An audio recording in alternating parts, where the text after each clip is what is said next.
everyone, and welcome to the Cranford Theater. That's where we are right now, live. And we are super excited. We have two of our animated filmmakers here, but I am Lauren Konkar-Sheehy. I'm the executive director of the Garden State Film Festival and a senior production specialist at Brookdale Television.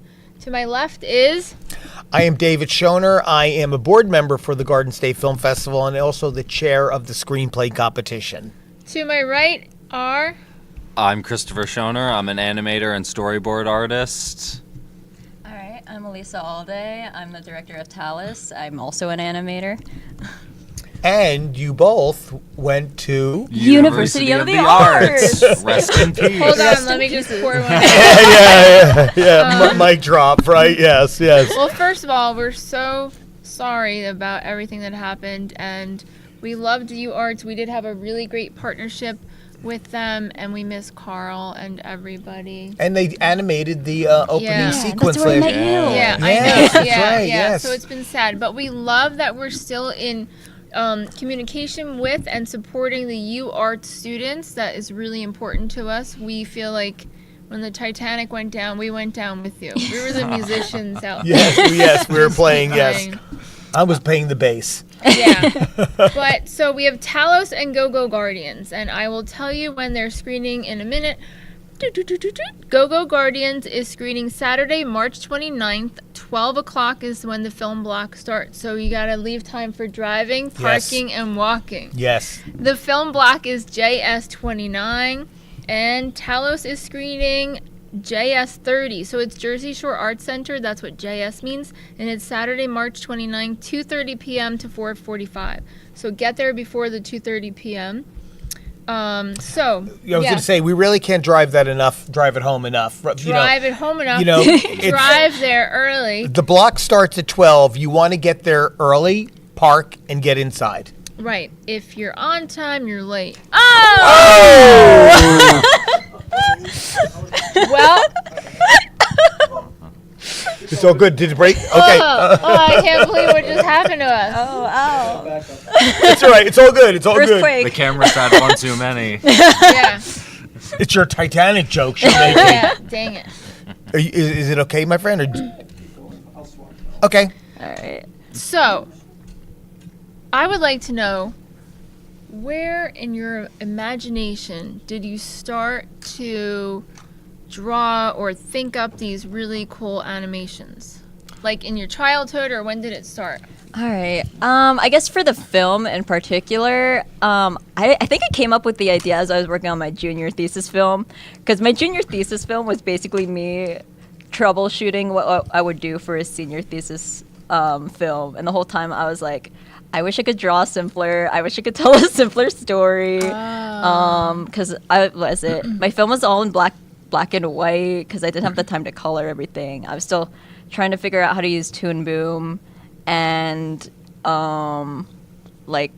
just a lot of working to the wire. Wow. So I came up with the idea as I think a backstory for characters I already had. But the story was originally, or the story that they came from is a lot darker. And after making the film, I'm like, I don't want to do that anymore.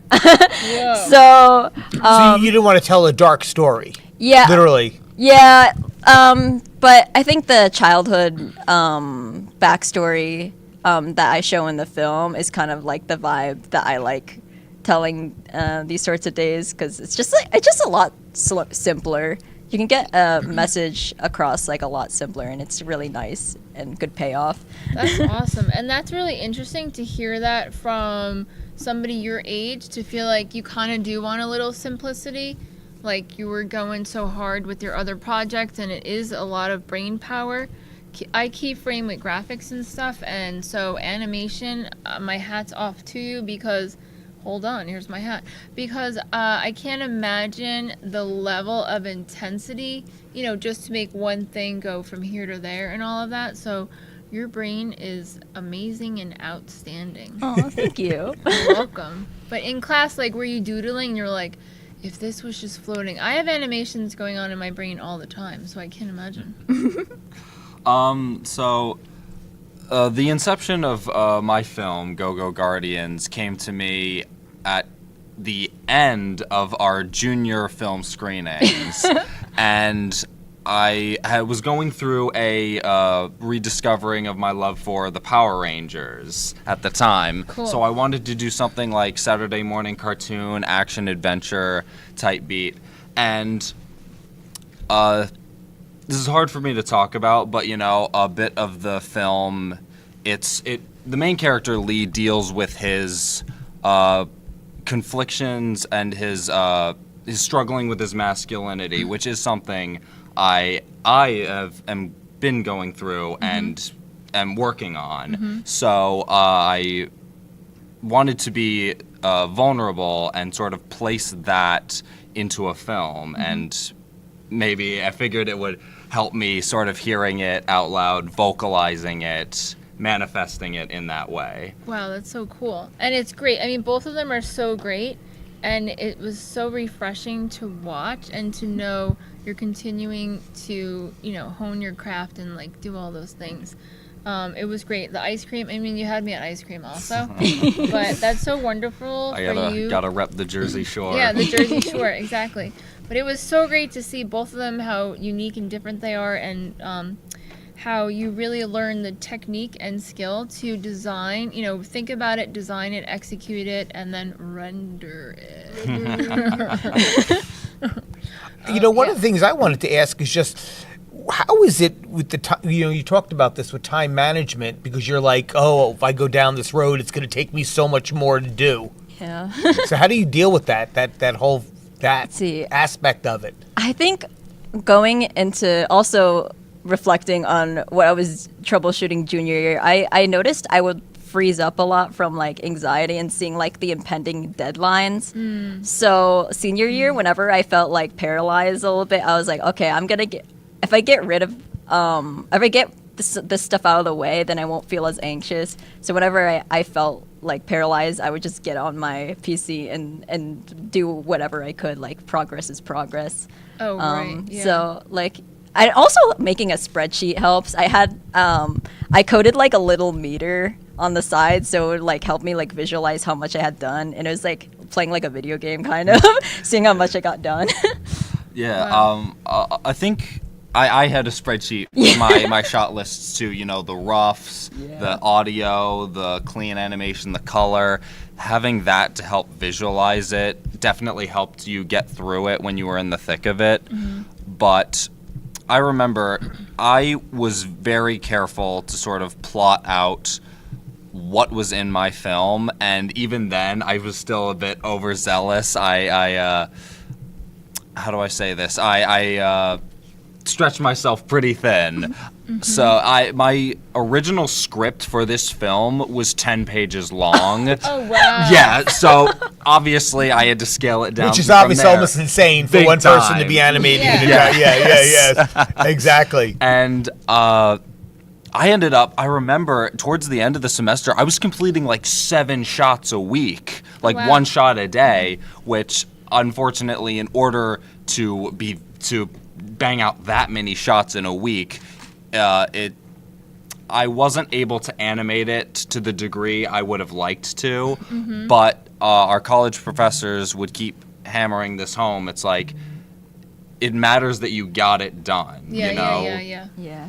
That was the important thing. I have to tell you something. That's been a recurring theme that we've talked about all day today, right? With almost Yeah. everyone that we've talked to, that it's the ability to do it. Everyone talks about it, and everyone wants to do it, and you do various different phases, but it's actually completing it, which is a massive component of this process. Yeah. Definitely. And how does it feel knowing, so, with film we say pre-production, production, and post, and it is the same with animation because you're thinking about it, you're preparing the Excel sheets, whatever else you're doing. How does it feel knowing you made this up from your brain, from your imagination, and it just poof, it comes right out, and like you can see the manifestation of everything that you wanted to do. Yeah, it's really rewarding. Also, just to be able to screen it too and show it to other people is like that. really nice. Because it's also like it really is difficult to finish something, especially when you're working on it on your own. And there's probably like a ton of projects by like so many different artists you'll probably like never see just because it was like it just couldn't be finished in time. But it's just really nice to be able to show it off, and even if it like it just looks done, you know. Wow, yeah. You know, one of the things I wanted to just ask both of you, because both films are very colorful, right? And so that doesn't necessarily, I don't mean to read any more into that, but why did you go that route? What was in your brains of being this very colorful animation compared to something that maybe would be darker in color, not necessarily in story, but darker in color and darker in hues? Well, I can only speak to my film, but I wanted my film to have that sort of upbeat Saturday morning cartoon type feel. I have done a film with a darker tone and style, and for that film I only used black, white, and red, so a limited color palette to communicate that. I wanted to have fun with this film. I wanted this to look fun, and I wanted it to be bright and vibrant and eye-catching. Well, you nailed it. It's Yeah. so cool. Yeah, and I know your film is just, I'd love to hear your take on it because it's the same way. Yeah. Yeah, I think after I also worked on, I think I mentioned before, my junior film was in black and white. So I really wanted to work on color and emphasize color in my senior thesis film because it's just fun to work with and like experiment with. I used like a lot of, what is this painting technique? I think it's called like underpainting, where you have like a base color and then you color your characters or your objects on top. So it kind of like subconsciously influences like the lighting and the color scheme. So yeah, I played with that a lot, and yeah, I think I just have a fondness for colors in general. I think especially after seeing like so many movies recently just like deprived of color. Like I watched like a ton of video essays about like Wicked and how like drained of color it was. Yes. Set design. Yeah, Yes, which I is remember. a shame because the production is like really nice. All the colors are really nice, but seeing like the source material where it derives from like Wizard of Oz and seeing Oh, how yeah. like washed out it is, it's like, dude. Yeah, with Wizard of Oz, it's like the I didn't color see it. film. It's Yeah. washed out the whole time. It doesn't flip into color when it's time. It's like everything's pretty muted. Comparatively. it's muted. Comparatively to like the Wizard of Oz. Yeah. It's not Yeah. like a gray color palette. Yeah. But it's desaturated. Do you think Yeah, that's a because there's a good word? emphasis. There's also emphasis on pinks and greens, but you can't see them as much because of the washed out. Like, Why? I don't know. Sounds awful. That sounds awful. Yeah, lots of lens flares too. Yeah. Oh, wow. Jeez, Louise. Yes. Oh my god. Yeah. So when you're animating, you have these two animated films, and so what did you animate on? So what's the platform? Tell us a little bit about that. I animated in Toon Boom and After Effects a little bit, and I edited the film in Premiere Pro. So Toon Boom is like the standard for animation in the industry, but it's not the only one that works. Like more recently, I'm using Adobe Animate. All right. Because it doesn't cost you an arm Yeah. and a leg. Right. We got it through our college. But Toon Boom has such a depth of the tools you can use. Like, I don't know, did you use Toon Boom? Yeah. Did you ever get into nodes? I got into nodes a little bit. I didn't realize you could also like there's a button to like auto sort them, so I would just like go through every shot having to like you geez. manually did all that? Yeah. Oh, that's crazy. Yeah. No, I didn't even like dip my toes into that level of complexity with the program, but it was great. I liked having it. Unfortunately, I can't financially justify owning it currently. Right. No. Yeah. But Adobe Animate is perfectly fine. You know, it's all about you. It's all about the animator. You can make anything work. Oh yeah, I did open that once, and I was like, right, because with the Creative Suite, you have so many more programs rolled into one. Yeah, and they easily segue into one another, like animate files into After Effects, Yeah. porting After Effects files to Premiere. Lossless. Yeah. So, one of the things that's really big with the Garden State Film Festival and what we really try to do is we want to nurture those upcoming filmmakers. We want to nurture high school and college, and that's why we have the two blocks over at, right? The two different blocks at the Jersey high Shore. school, no, this year it's at the Asbury Lanes. Okay, sorry. Hello, everyone. Hey, This year, yes. Saturday and Sunday, the high Remind school them. film blocks are at the Asbury Lane. So if you go to our website, I like to open the listings at a glance because it's a fun little map. So Saturday, 9:30 to 11:45, we have the first block of high school films that's called AL3. If you're searching to buy your tickets, you're going to click on AL3. And then on Sunday, it is something else called, it's AL8, and it's 9:30 to 11:45. And we're super excited to always have Dr. David Stout, who's the president of Brookdale Community College, and he is the host for our high school films, and that's super exciting. And then the college films are mixed in with all the other films, and it's really great and exciting. And we loved working with Carl at UARTS. Carl's a sweetheart. He's a awesome. beautiful man. But he knows like everything. We had a great student community-based learning program last year about animation. No, the year before about animation, and it was really wonderful to learn the history of animation and like Carl's background and how he got into it. It's so great. Is there anything else about the making of your films or your inspiration of wanting to be an animator? I just want to talk about how much fun and how thankful I was to have the help that I did on my film, because I did direct this film. I did not do it alone. I had several people help animating for me. I had several amazing voice actors. Yeah, that was cool too. I wonder, yeah. And one of my friends made the soundtrack for the film, and he did all of the sound design. That's and just cool. having them with me and sort of, because I've worked on films by myself, it just made me more excited about it. It as exciting as creating your own thing is, as fulfilling as it is for me personally, I just loved that collaborative effort between different artists. And the community. I want to hear your take on it Yeah. too, but we keep on stressing that through all these podcasts. We've been doing them over and over today. And the theme is community. The theme is working together. The theme is collaboration. That seems to be the big theme of what is going on. And it's how a movie is made. It's not, there's never, even though there may theoretically be a singular voice, but there's really not. It is a collaborative effort to get to that point. But I don't want to steal your thunder on your take on that. Yeah, likewise with Chris. I also worked on a small team. I think I did. Aside, when you see there's two really fluidly animated shots, and those were done by Sarah Gleitner, who's really talented, and I hope her film screens around here next year. Oh. I also had very talented voice actors as well. And they were very patient with me as I was trying to figure out how to wrangle the software because I was running into a lot of issues. Oh no. Yeah, they all got their voice lines done within one session because they're all very talented. So I was very lucky to have them because I can only make so many voices on my own.